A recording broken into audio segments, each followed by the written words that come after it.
everyone, welcome to part, technically 2, I'm going to call this 2B, of my in-depth review of the new Blood Angel Codex. As always, my name is Jay. Now, here's the story. A really awesome Blood Angel player named Blett and I filmed a in-depth review of the entire Blood Angel's Codex. And the only problem is, though, we did it over Google Hangout, and the quality of the audio and the video was nowhere near the quality of the input that Blett brought to the conversation, which was unfortunate because he had so much awesome input and knowledge about this codex, but it became very apparent after posting part 1 that many of you aren't going to have it. They're not going to watch the remaining parts because they didn't like the quality and audio issues that were attached to the video. So here's what I'm going to do as a compromise, because I really want you guys to see my review of this book, and what I'm going to do is, for these parts, I'm going to be taking into consideration what Blett and I discussed in our in-depth series, but I'm going to also link the video. So if you want to go watch part 2 of our in-depth review of the Blood Angel Codex, click on the link right here, this right here, and it will bring you to that video. And that way, if you want to go see it, I recommend if you just put it on in the background, don't watch the screen. I think you'll learn a lot. Blett brought some really, really good insight to the Codex review, and I think it really did improve the review itself, but obviously not the audio and video. And that's the thing.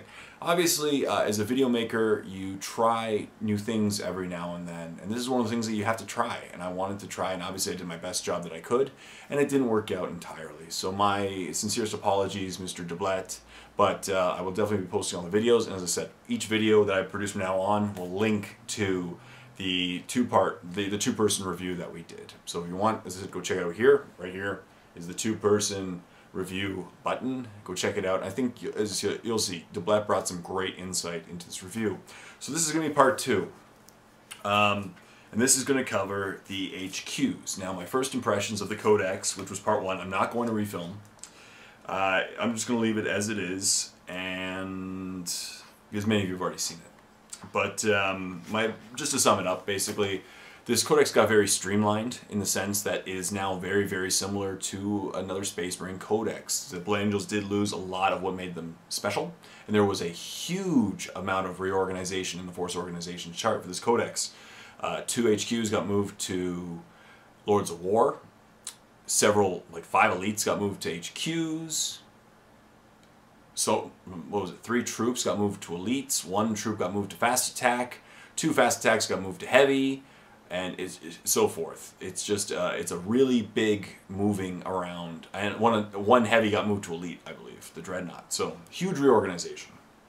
And, but it's not a bad codex, it's just, it's very similar to a Space Marine codex. Very, very similar in the sense that they lost the ability to take assault marines as troops, which was kind of what made Blood Angels one of the things that really made them really special. And a lot of the rules got very much streamlined. Now, the Red Thirst is just a universal rule if you take the Force Organization chart from this codex. The Ball, I believe it's called the Ball Strike Force, which basically just is a mandatory extra elite. So the mandatories is an HQ, an elite, and 2 troops, and you can take up to 4 elites. Which is interesting to me, because as I figured that they were going to focus more on the fast attacks, personally, because Blood Angels are an assaulty army and they're very fast. So that's okay. So let's get started on the HQs. In my normal fashion, I'll be discussing points and yeah, a little bit about them. So starting off is the captain. A captain is a captain is a captain, basically. It's 90 points. So now it's perfectly in line with the other Space Marine codices. It used to be 100, so it went down by 10.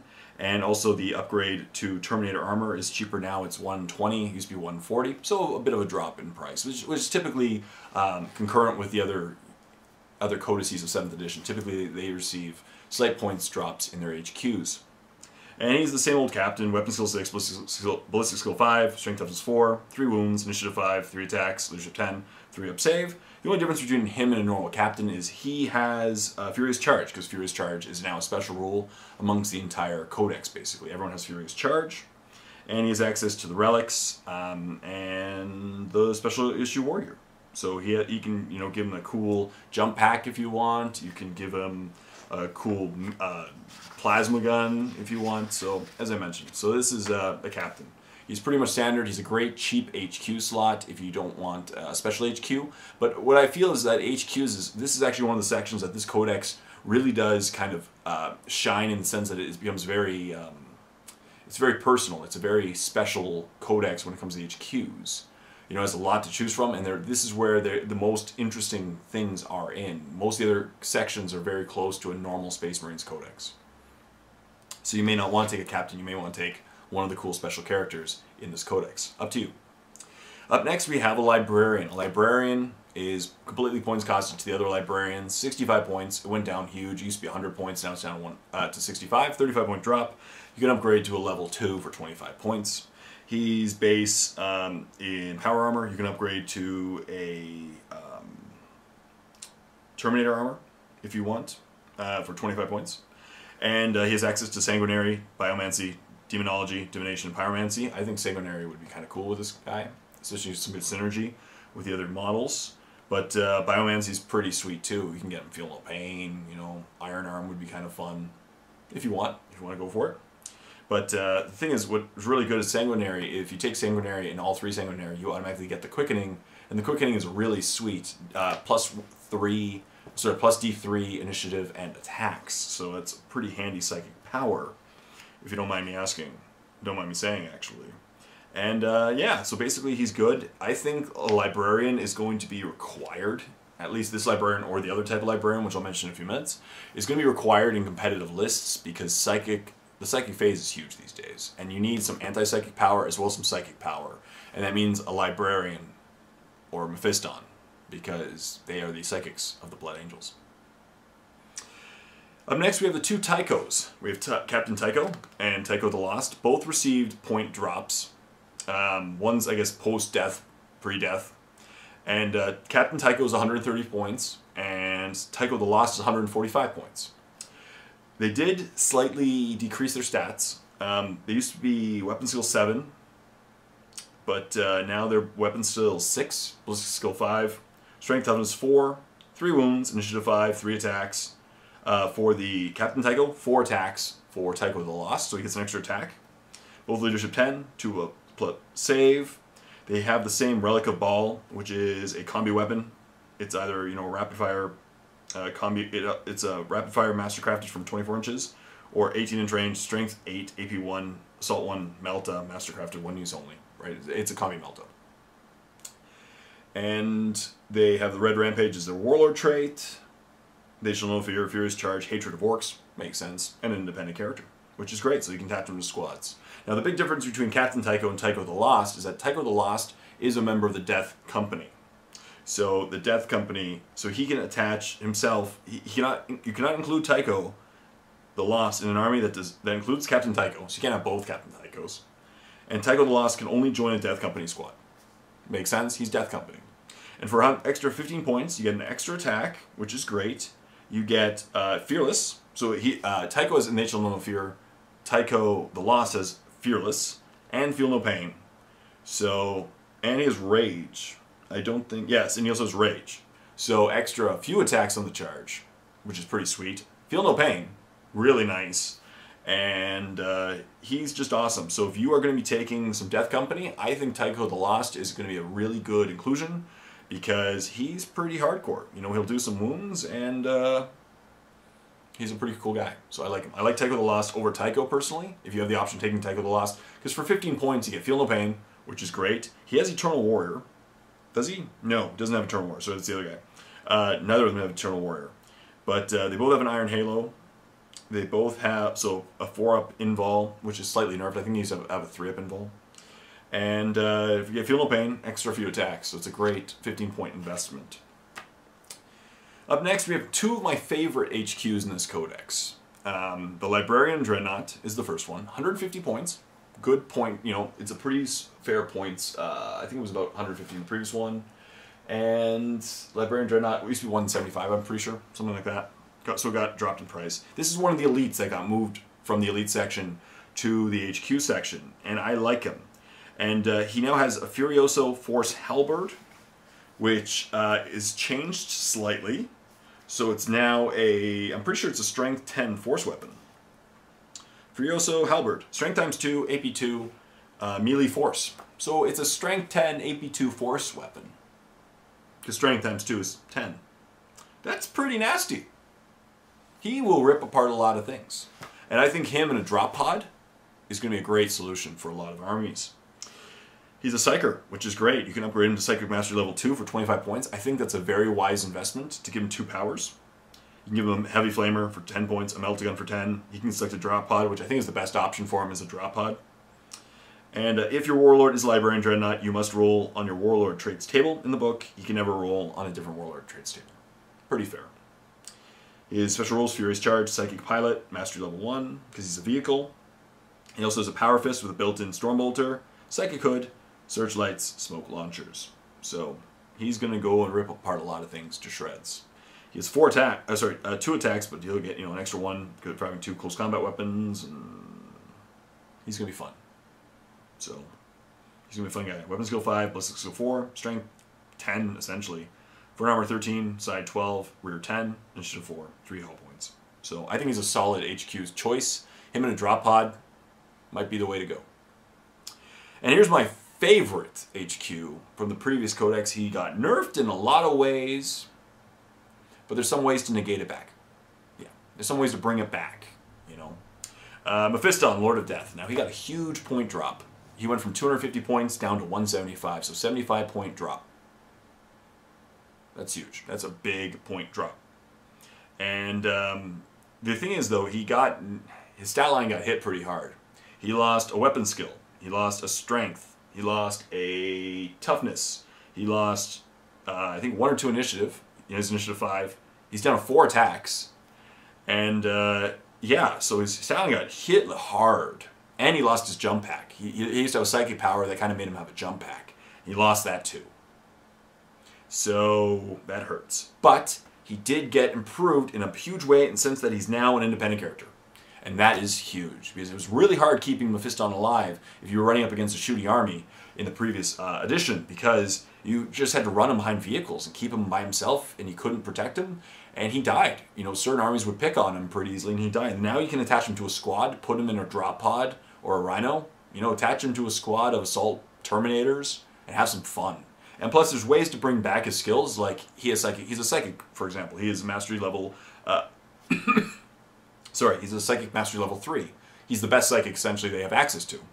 And he knows Sanguine Sword, which is one of the psychic powers. It's Warp Charge 1, and it is a blessing that targets Mephiston. While the power's effect, his Force Sword is Strength 10. Strength 10 Force Weapon, that's pretty nasty.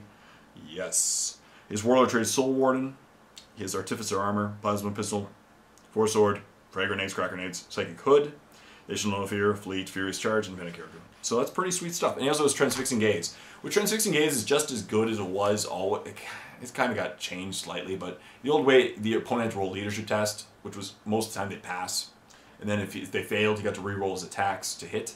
And now he just hits on a 2+. If you roll 2d6, and if you roll higher, so it's the same probability of your opponent failing their leadership test as you rolling higher than their leadership. And if you pass that by rolling higher, so it's great against orcs, terrible against space marines, you hit on 2-ups. So he's still pretty beefy monster, and at 175 points, he's pretty significant. Deplet had a very good point that at 250 points, if you're playing a 1,500 point game, he was taking up a 1/6 of your army. And now he's much cheaper.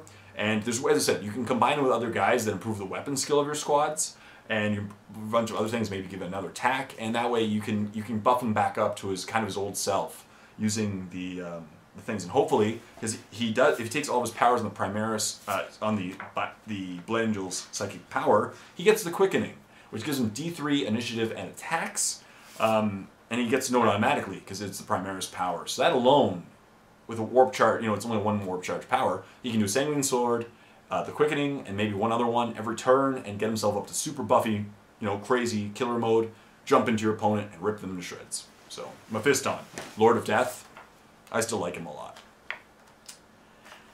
Up next, Sanguinor. Now, there are a lot of HQs as we're going to be going over, and there's just a lot of HQs. Yeah, we're going to keep going. Sanguinor, the good guy. Goody Two-Shoes, Mr. Goody Two-Shoes. Angelic guy. Sanguinor. Sanguinor got a points drop. He used to be 275 points. Huge investment. So I'm just going to grab a drink here. And now he's down to 200, so 75 point drop as well. That's pretty good.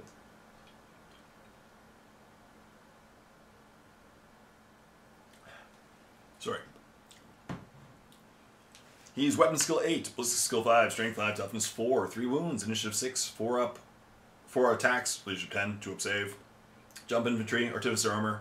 He has the Incarmine sword, which is the same as it was before. I thought it was different, but it's the same. Frag grenades, crack grenades, death mask, which causes fear. Fear check. Iron Halo, jump pack. Now I believe his invul got nerfed slightly. It's a 4 up and maybe he had a better one in the previous edition, but 75 point drop. He's still pretty viable.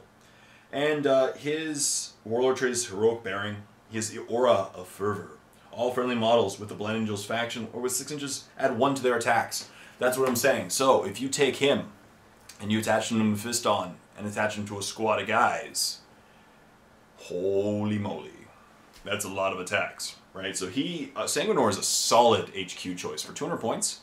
He's pretty survivable. He has a huge weapon skill. He's initiative 6, and there's again ways to buff that. Furious Charge on top of that.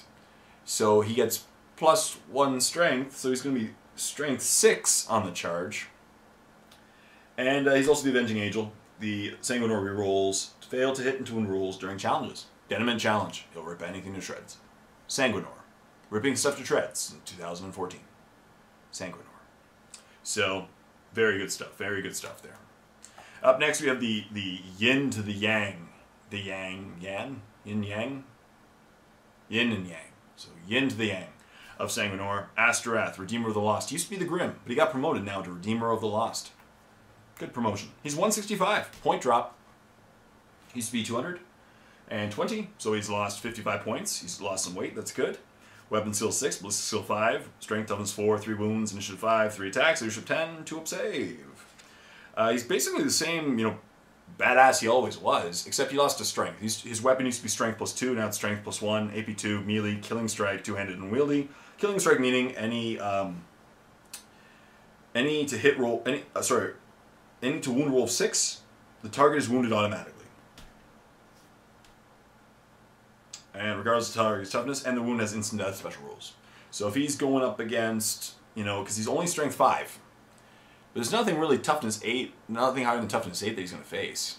I guess if he faces a toughness 9, instant death, or if if he's going up against a giant monstrous creature like a Wraith Knight, and he rolls a 6, that Wraith Knight's in trouble. So it automatically wounds and instant death. So again, a solid choice. Liturgies of Blood. In a turn in which Astorath charges into combat, all Death Company Marines in his unit reroll failed to wound rolls in the fight subphase. A model that has made a disorder charge that turn receives no benefit. So that's pretty sweet. So again, he might be a solid choice to attach to a Death Company squad. Now that's the thing, as I said, I'm about halfway done through the HQs, and already we have several viable options. So I think that many competitive Blood Angel lists might involve multiple force organization charts, because the HQs are really going to be required, as you're going to see. Now up next we have two more elites that got moved up to HQs. We have the Sanguinary Priest and the better Sanguinary Priest, Brother Corbulo. This is a huge kind of a nerf to the Blood Angels Codex, because in the previous Codex you could take Sanguinary Priest 3 in a squad, or technically 3 Sanguinary Priests counted as a single elite choice. So in a normal force organization chart you can take 9. And all they did was they gave Feel No Pain to any model within 6 inches, or any squad within 6 inches of the Sanguinary Priest. So what he did is he kept them, surrounded by guys, and everyone had Feel No Pain. Now they're HQs. So they take about an HQ slot per one, and they only give, because they now just have normal Narthesium, so that means they only give Feel No Pain to the squad they're attached to. And they went up in cost. They used to be 50 points, now they're 60.